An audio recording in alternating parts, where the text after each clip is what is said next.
ರಾಜ್ಯದಲ್ಲಿ ಕಳೆದ 2 ವರ್ಷಗಳ ಅವಧಿಯಲ್ಲಿ 6,57,660 ಕೋಟಿ ರೂಪಾಯಿ ಮೊತ್ತದ ಹೂಡಿಕೆಯ 115 ಒಡಂಬಡಿಕೆಗಳನ್ನು ಮಾಡಿಕೊಳ್ಳಲಾಗಿದೆ. ಇದರಿಂದ 2,32,771 ಮಂದಿಗೆ ಉದ್ಯೋಗ ಸೃಷ್ಟಿಯಾಗುವ ನಿರೀಕ್ಷೆ ಇದೆ ಎಂದು ಬೃಹತ್ ಕೈಗಾರಿಕಾ ಸಚಿವ ಎಂಬಿ ಪಾಟೀಲ್ ಬೆಂಗಳೂರಿನಲ್ಲಿಂದು ಹೇಳಿದ್ದಾರೆ.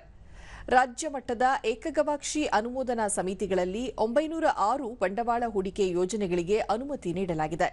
ಇದರಿಂದ 1,13,200 ಕೋಟಿ ರೂಪಾಯಿ ಬಂಡವಾಳ ಹೂಡಿಕೆಯಾಗಲಿದ್ದು ಸುಮಾರು 2,23,982 ಮಂದಿಗೆ ಉದ್ಯೋಗ ಲಭ್ಯವಾಗಲಿದೆ ಎಂದು ಹೇಳಿದರು.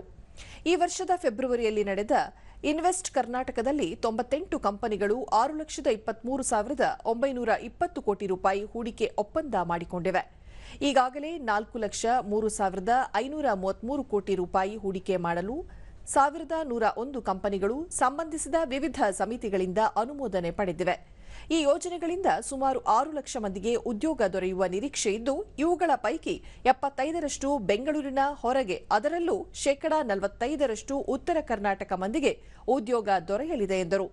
ರಾಜ್ಯದಲ್ಲಿ 7.5 ಲಕ್ಷ ಕೋಟಿ ಹೂಡಿಕೆ ಆಕರ್ಷಿಸಲು ಹಾಗೂ 20 ಲಕ್ಷ ಜನರಿಗೆ ಉದ್ಯೋಗ ಸೃಷ್ಟಿಸುವ ಗುರಿಯೊಂದಿಗೆ 2025-30 ಹೊಸ ಕೈಗಾರಿಕಾ ನೀತಿ ಹೊರತರಲಾಗಿದೆ. ಇದರ ಜೊತೆಗೆ ರಾಜ್ಯದಲ್ಲಿ ಹಲವು ಬಂಡವಾಳ ಹೂಡಿಕೆ ಒಪ್ಪಂದ ನೀಡಲಾಗಿದೆ ಎಂದು ತಿಳಿಸಿದರು.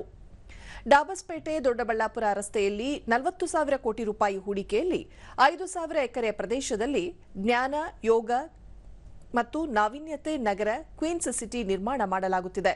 ಇದರ ಜೊತೆಗೆ ರಾಜ್ಯ ಸರ್ಕಾರ ಮತ್ತು ರೈಲ್ವೆ ಸಚಿವಾಲಯ 50-50 ಅನುಪಾತದಲ್ಲಿ 9 ರೈಲ್ವೆ ಮಾರ್ಗಗಳು ಪ್ರಗತಿಯಲ್ಲಿದ್ದು, ಅವುಗಳನ್ನು ಶೀಘ್ರವಾಗಿ ಪೂರ್ಣಗೊಳಿಸಲು ರೈಲ್ವೆ ಖಾತೆ ರಾಜ್ಯ ಸಚಿವ ವಿ ಸೋಮಣ್ಣ ಅವರೊಂದಿಗೆ ಸಭೆ ನಡೆಸಲಾಗಿದೆ ಎಂದು ತಿಳಿಸಿದರು.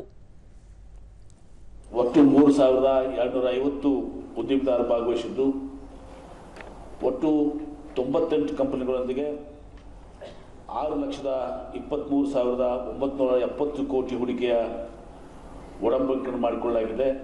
ಹಾಗೂ 4,03,533 ಕೋಟಿ ಹೂಡಿಕೆ ಮಾಡಲು 1,101 ಕಂಪನಿಗಳು ಸಂಬಂಧಿಸಿದ ವಿವಿಧ ಸಮಿತಿಗಳಿಂದ ಅನುಮೋದನೆಗಳನ್ನು ಪಡೆದುಕೊಂಡಿದ್ದಾರೆ.